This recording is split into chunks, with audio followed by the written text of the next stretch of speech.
is Zach with USMC Reefer. I know I haven't been putting up a video for a while, and that's just because life happens and I have a job, and I understand most of you guys do too. So I like putting up a video up every now and then. Just want to give an update on my tank.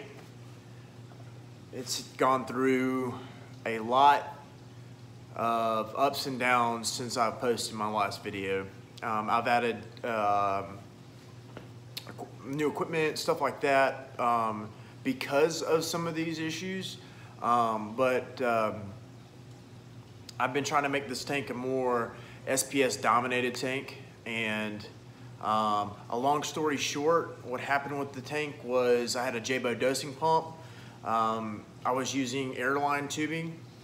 The tubing came off of the part that went in my tank, so it was just dumping all in my cabinet, and I had no idea. The reason I recognized it was from my apex. My pH was a little low for about 3 days, and then I realized that the airline tubing had fallen down because I saw white crusty stuff of all my alkalinity that dumped in my tank. And so I replaced it, and it was like a perfect storm.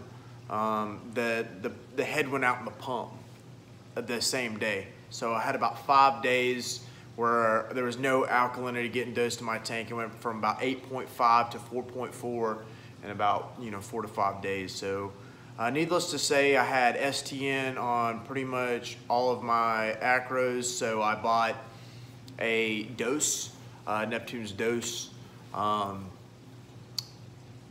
Neptune's dose. I bought that, just installed it, and I've liked it so far. It's super accurate, but it's one of the best dosing pumps you can buy for your money. So anyways, I'm going to show you the tank real fast. We'll talk about some of the stuff. I'll show you guys some of the stuff that I've added, and I'll give you a little sneak peek of the new tank if any of you guys are interested. I know most people watch the channel because of the Peninsula 180. So I'll show you guys the tank. I'll give you a sneak peek on my frag tank, and I'm curious what you guys think and your experiences with STN. I fragged up all the colonies that started. I even cut way up, and those corals still wind up STN and even on new frag plugs and cut way away from where it started. So I'm curious what your guys' experiences were with that and how you battled it and how you won, or if you did at all. So show you the tank real quick, and I'll get back with you. All right, guys, so I know I need to invest in one of those nimble things and possibly one of those the filters that make this look a little better so I can see, but the only coral that made it out of all of my small colonies was this pink lemonade right here. All this whole rock right here was covered in acros, and now it's gone. As you can see here, this one's still going. That was a Cornbread's Magnificent. I don't know if this millie's going. It's kind of got some receding stuff on there, but great polyp extension. This was a Cornbread, like pink, I think they called it pink boobies or something like that, coral, and it's not looking hot. Another Cornbread's acro, slowly going. Of course, you can't hurt forest fire or any type of digitata. A lot of this other stuff's going. As you can see, one of my urchins have some of the aftermath on them. A lot of my LPS, take that back, all my Sothias and my LPS didn't take a hit whatsoever. As we can go through the tank, my sponge oats didn't take a hit. This is that Starry Nights didn't take a hit. This is the Worldwide Corals Grizzly Coral. It looks like it's still encrusted. I don't see any white on it. A couple new millies. So I just got an order today of new frags from Gator Corals.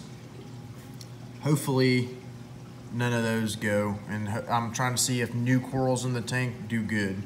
My bird's nest colonies don't look too affected. None of my monopores were affected. My world coral wasn't affected. I lost this, it's like just a green acro, don't know what it was.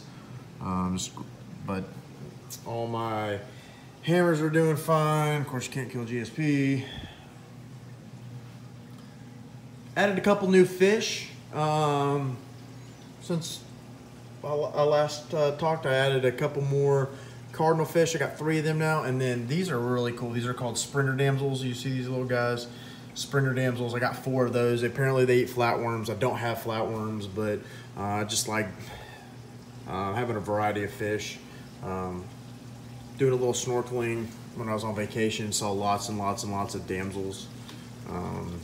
That would be everywhere, so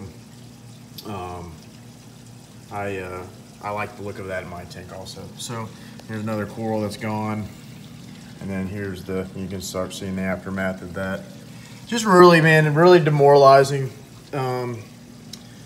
Really demoralizing, especially when you spend a lot of money on acros. They're not cheap, and just to have something go. You can actually hear it now, but there's my dose that's dosing now. I set those up with 2 Aquamax dosing containers. They actually pull from the bottom instead of from the top, so you don't get any of that settling on the bottom, which is super awesome for me. And this time, instead of using airline tubing, I'm using RODI tubing, which is a lot better. Show you guys, I've been dosing Acro Power in the tank.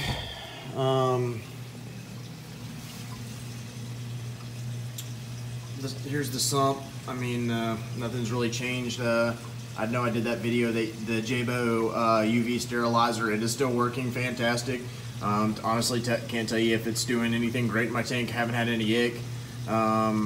I haven't seen ick since I did the 70-day or 80-day go fallow in this tank. So it's looking good. Now, I can tell you, I know this is a big, long update. I know I have a lot to say. But one thing that I was dosing in this tank was a product called Vibrant. It's supposed to get rid of your all your algae in your tank. I had a hair algae outbreak. Don't know why, but I did. So it does get rid of it. It took me about 2.5 months of dosing it, and it totally got rid of my algae. Now, to counteract that, it is not a miracle. It was not a miracle product at all. It weakens the algae, so you still have to go in there and actually physically. Sorry, that's my clock. You actually have to physically go in there and remove the algae. It will not just disappear on its own and become cotton candy and melt in your water. You have to go in there, it weakens it, but after that it made it stop growing, and it eventually went away. I have no more hair algae, and it's fantastic. The counterbalance to that is, I guess, there's always something that comes along with something that's good, something that to me is a little bit bad, but you know, it's an algae. It killed all the Chaeto in my tank. This is new Chaeto, and absolutely made it disintegrate. Now this is a new ball of Chaeto. Looks like it's doing fairly decent. It's still kind of not super tight, kind of loose actually. So I don't know if it's gonna honestly survive. So that was a big nutrient export for me, and it kind of just went away. So my phosphates I have got up. I still have no nitrates in my tank, but yeah. So that's pretty much the update on my tank. Just to give you guys just a quick, if you guys want me to talk about this more, just let me know in the comments. But this is my little frag tank I set up the wife is really adamant about things looking pretty, so I have a frag tank that's not a frag tank. It is a 25 Lagoon, Innovative Marine. And I'm just now starting to add corals to it to see what kind of corals are doing good. I think I'm going to just pretty much do softies in here and some LPS, and that's it. I got a couple of frags of my bird's nest in there that is doing pretty well too. So if you guys want to know more about this tank, about the equipment and stuff that I have set up on it, I will let you know, but let me know in the comments. If you guys aren't interested in this tank at all, I won't talk about it. So anyways, guys, this is my tank, the kind of the update on it. And you guys got any questions, leave it in the comments below. I'm on YouTube every day, so I will respond to anything that you guys write down in the comments. So just let me know. Again, guys, I'm Zach with USMC Reefer. I appreciate your guys' time, and if you have any questions, let me know. I'll at you guys later.